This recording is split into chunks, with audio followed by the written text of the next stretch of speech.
부적절한 생각이 부적절한 인생을 만든다. 가난은 가난을 낳는다. 부자는 더 부자가 된다. 이것은 사회가 만들어낸 현상일까요?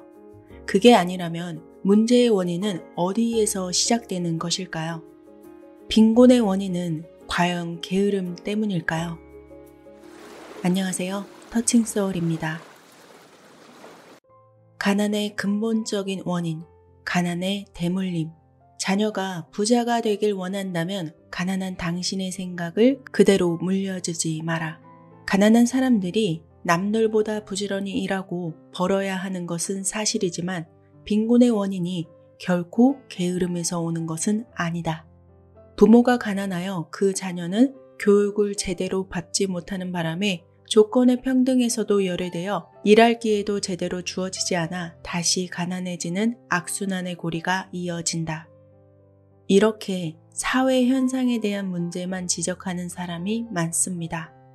만약 그럴 수밖에 없는 것이 사실이라면 가난한 집에서는 단 한 명의 부자도 탄생하면 안 되는 거겠죠. 하지만 우리는 자주 접합니다. 현재 부자 중에 거의 85%에 달하는 사람들이 가난했던 빈민층 출신이었다고 하죠. 그들은 대체 어떻게 그 가난을 벗어나게 된 것일까요? 며칠 전에 제가 어떤 분을 만나게 되었는데 요즘 법에 대해서 공부를 열심히 하고 있다고 했습니다. 이유는 돌아가신 아버지께서 거의 5억에 달하는 빚을 지고 가셨다는 거예요. 상속 거절을 한다고 해도 쉽게 해결될 수 없는 문제가 있어서 열심히 법 공부를 하면서 지낸다고 했습니다. 그러면서 하시는 말씀이 자신의 좌우명이 절대로 빚을 자녀에게 물려주지 말자 라고 하더라고요. 그 사명 아래 열심히 공부하면서 돈을 벌어서 거의 다 갚았고 몇천 정도가 남아있다고 했습니다. 어떤 힘든 경우가 있더라도 무언가 문제가 생기면 죽을 힘을 다해서 자신이 다 해결하고 갈 거라면서 자녀에게 물려줘야 하는 가장 좋은 유산은 어떤 상황에서도 스스로 헤쳐나갈 수 있다는 생각을 물려주는 거라고 말씀하셨습니다. 그런 걸 다 못한다고 해도 빚만은 절대로 물려줘서는 안 된다고 하시더라고요.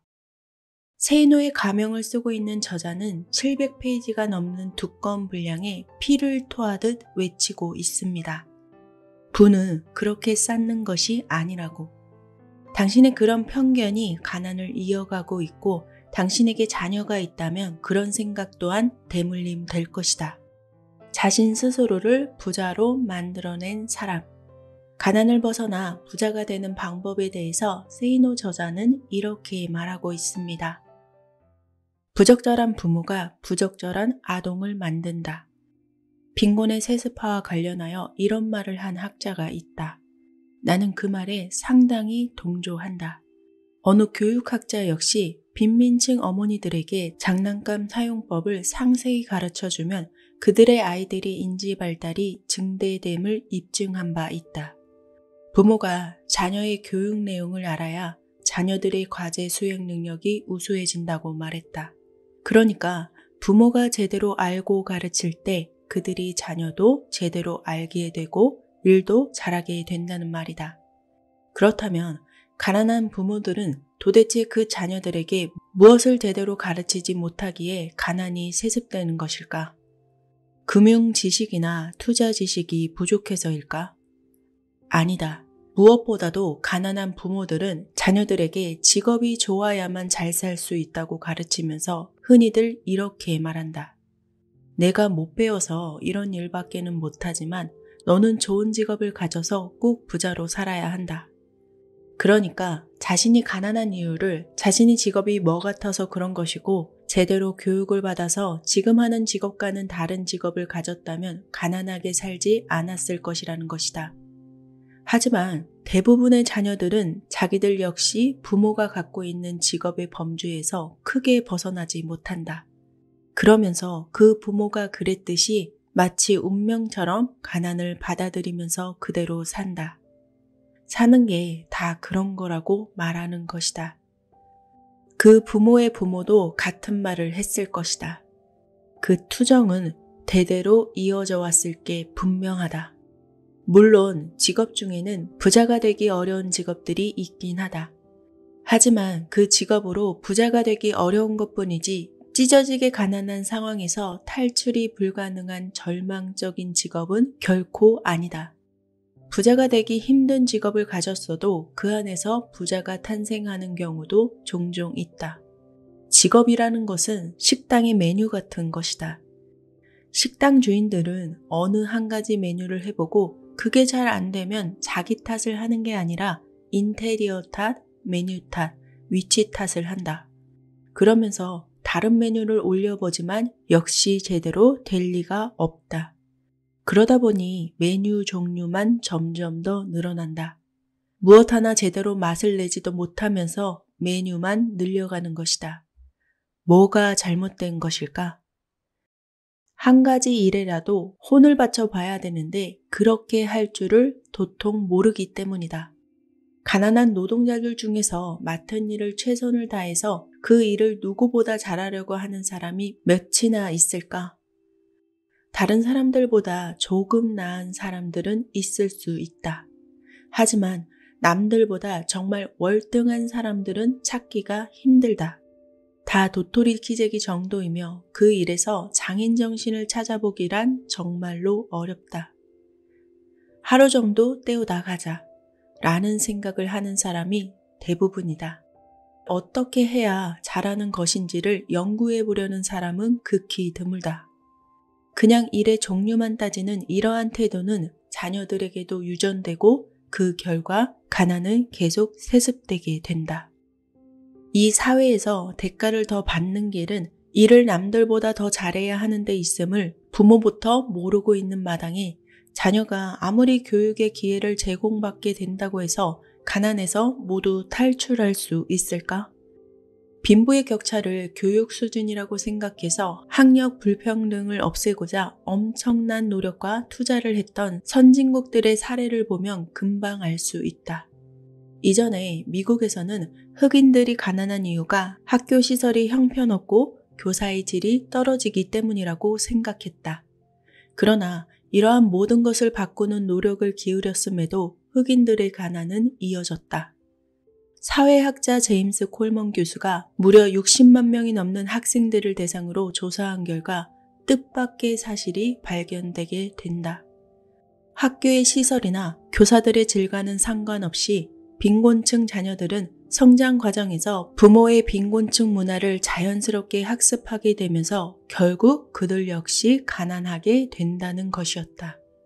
그러니까 쉽게 말해서 아무리 좋은 환경을 사회가 만들어준다고 해도 가난한 생각을 가진 부모 밑에서 자라는 아이들에게는 아무 효과가 없다는 것이다. 그래서 미국 정부는 그 해결책으로 빈곤층 자녀들을 그 빈곤층 문화에서 벗어나 다른 문화도 접할 수 있도록 하였다.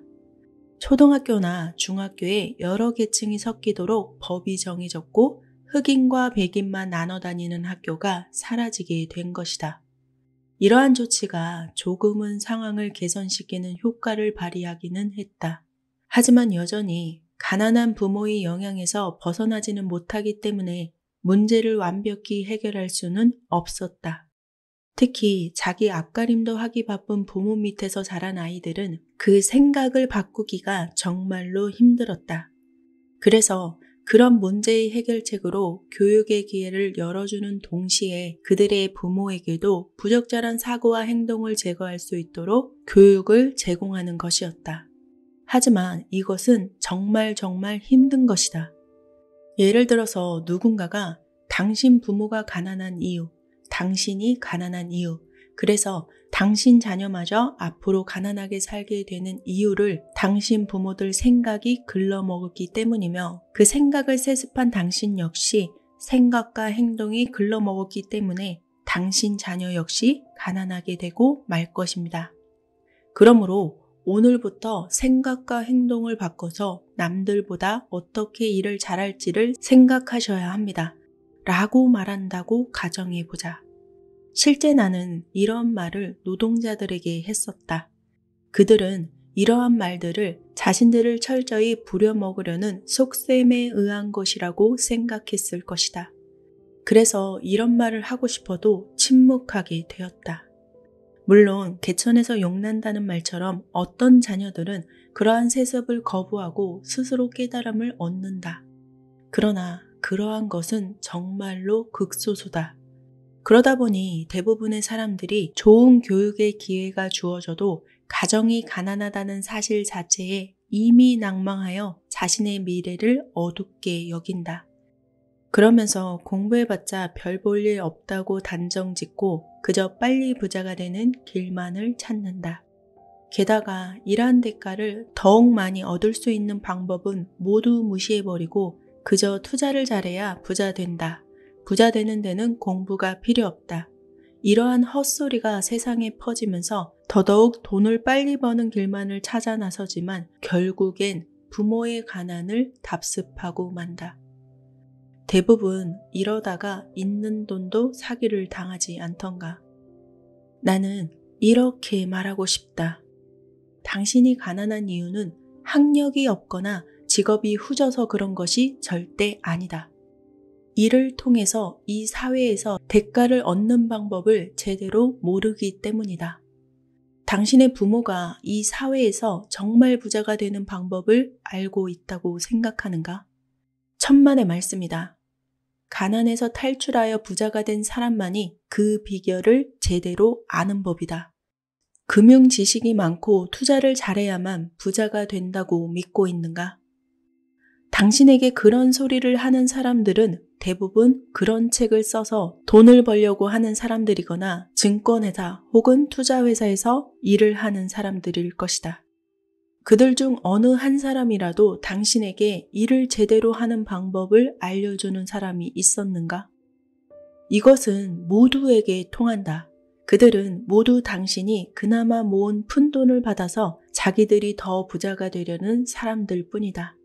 가난한 집에 태어났고 아직 당신이 학생이라면 이를 악물고 공부해야 한다. 너무 힘들고 답답해서 엉엉 울고 싶은 상황이라면 울어라. 부모가 이혼을 했건 방한구석에 소주병이 난무하건 아무리 콩가루 집안 출신이건 그것에 대해 절대로 신경 쓰지 마라. 5분 이상 울지 말고 답답하면 크게 소리치고 다시 앉아서 공부하라. 친구들이 무엇을 하고 있건 무엇을 갖고 있건 간에 그것을 부러워하지도 말라. 과외를 못 받고 학원을 못 다닌다고 해서 서러워하지도 말라. 인터넷을 찾아보면 얼마든지 배울 기회가 있다. 휴대폰 살 돈도 없다고 우울해하지도 말라. 오히려 그것이 다행일 수가 있다. 누군가로부터 괄시와 모멸을 당했다면 그것을 잊지 말라. 당신이 받은 그 모멸감과 당신이 흘린 그 눈물로 날카로운 비수를 만들어 마음속에 이렇게 새겨라. 나 죽어도 이 날을 영원히 잊지 않으리라. 그 정신으로 다시 공부하고 다시 앞날을 생각하며 움직여라. 학비라도 벌겠다고 아르바이트 할 생각 말고 그 정신으로 공부하고 또 공부하라. 장학금을 받을 수 있을 때까지 공부에 정진하라. 그게 알바비보다 훨씬 더 돈을 많이 벌 수 있는 길이다. 수많은 사람들이 10년 안에 10억을 모으겠다는 식의 꿈을 갖는다. 오로지 빠르게 부자가 되겠다는 야망을 가지면 일확천금을 꿈꾸게 될 것이다. 그 일확천금의 꿈이 당신을 오히려 도태시킬 것이다. 부자가 되고 싶다는 막연한 꿈이나 야망은 버리는 게 좋다.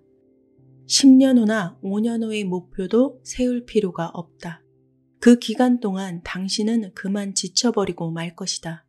차라리 1년 정도의 목표만 세우는 게 좋다.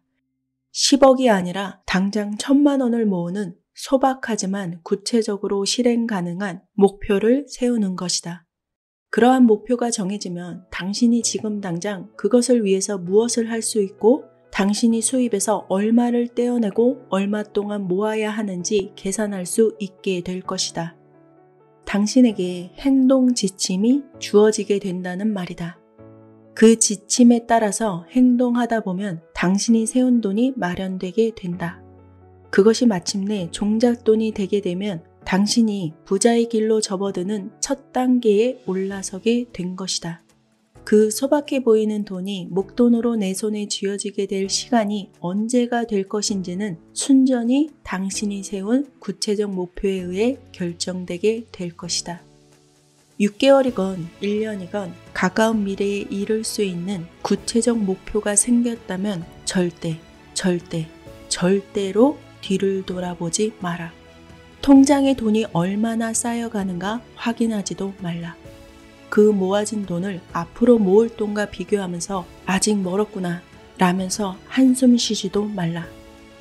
아예 쌓인 돈은 확인하지도 말고 앞으로 자신이 쌓아갈 돈만 생각하라. 있는 돈이 아니라 있을 돈에 집중하는 것이다.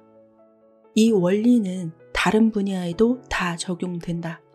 영어 공부를 한다고 마음만 먹은 사람은 영어책 앞부분만 새까맣다. 어제 공부한 부분이 생각이 안 나서 다시 앞장을 계속 들춰보기 때문이다. 인간의 기억력은 한계가 있으므로 당연히 상당 부분은 기억이 안 나는 게 맞다. 누구나 다 그렇다. 그렇다고 해도 오늘의 진도 부분을 미루고 어제 공부한 부분을 다시 보려 하지 말라. 뒤를 돌아보지 말고 앞만 보며 가야 한다. 일단 앞으로 가야 하는 것이다. 절대로 뒤를 돌아보지 마라. 계속 전진하라. 계속 전진하라. 앞만 바라보되 절대 높은 꼭대기 위에 찬란한 태양빛을 성급하게 찾지 마라. 그러면 자신감만 점점 잃게 될 것이다. 꿈과 야망은 성공의 원동력이 아니다. 보잘것없지만 1인치 앞으로 전진을 위해서 오늘 외롭게 홀로 힘으로 최선을 다해보려는 그 힘이 바로 성공의 원동력이 된다. 오늘 외롭게 홀로 힘으로 전진하는 그 힘, 그것이 성공의 원동력인 것이다. 최고의 테니스 선수가 이렇게 말했다. 나는 결코 한 시합에 이기려고 하지 않는다. 한 세트나 한 게임을 이기려고도 하지 않는다. 나는 오직 한 점만을 따기 위해 노력한다. 모든 부자는 그렇게 한 점만을 노리면서 지금의 위치에 서게 된 것이다. 이 원리는 세상 어느 누구에게나 통한다. 당신에게도 예외란 없다. 세습된 가난을 벗어나는 방법은 새로운 믿음을 쌓는 것입니다. 핑계와 탓을 하는 생각을 벗어난 하고야 만다는 굳은 의지로 똘똘 뭉친 그 생각이 시작입니다. 사회와 환경을 탓하기 전에 여러분에게 뿌리 내려져 있는 그 가난한 생각을 벗어던져야 합니다. 그것이 모든 것의 시작이 됩니다. 그리고 나서 가까운 미래에 대한 계획을 세우고 그 계획을 달성하는 기간을 줄여가려면 여러분이 어떻게 해야 하는지 계산합니다. 절대 뒤를 돌아보지 않습니다. 가장 어려운 것이 자신과의 싸움이라고 하죠. 이 싸움을 어떻게든 이겨내야 남들과 다른 그리고 내가 원하는 그 삶을 현실로 나타나게 할 수 있는 것입니다. 여러분은 어떤 삶을 살고 싶으신가요? 얼마만큼의 부자가 되고 싶으십니까? 이루고 싶은 최종 목표가 있으십니까? 절대로 가장 높은 꼭대기와 지금을 비교하면서 한숨 쉬면서 포기하지 마시기 바랍니다. 우리에게 필요한 건 지금 당장의 한 점입니다. 그 한 점이 시작이 되어서 계속해서 한 점 한 점을 성취해 나가다 보면 여러분이 원하는 그 지점에 반드시 닿게 되실 겁니다. 그렇게 될 것입니다. 반드시 그렇게 됩니다. 감사합니다.